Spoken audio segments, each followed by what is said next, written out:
ভাতিজা কি সিলাইতেছ? পাটিস, সালোয়ারের পাটিস।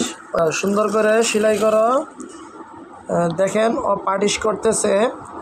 এক সময় আমরা সালোয়ারের মধ্যে পাটিস করতাম, আলাদা কাপড় দিয়ে পাটিস বসাইতাম। তো এখন আমরা সালোয়ারের সাথেই কাপড়টা একবারে কেটে রাখি যাতে একসাথেই করা যায়। তো পাটিসটা করতেছে দেখেন খুব সুন্দর করে, ভালোই লাগতেছে। তো আপনারা দেখতে থাকেন ওর পাটিসটা কেমন হয়, আপনারাও শিখেন।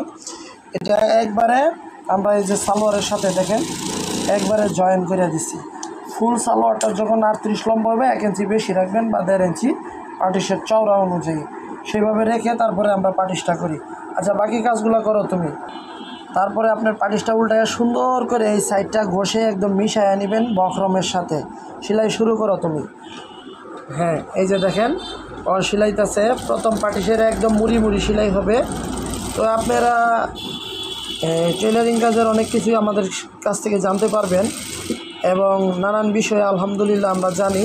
আমরা চাই প্রত্যেকটা মানুষ যে যতটুকু আমরা জানি তা মানুষের মধ্যে ছড়িয়ে দিতে, যাতে সবাই শিখতে পারে।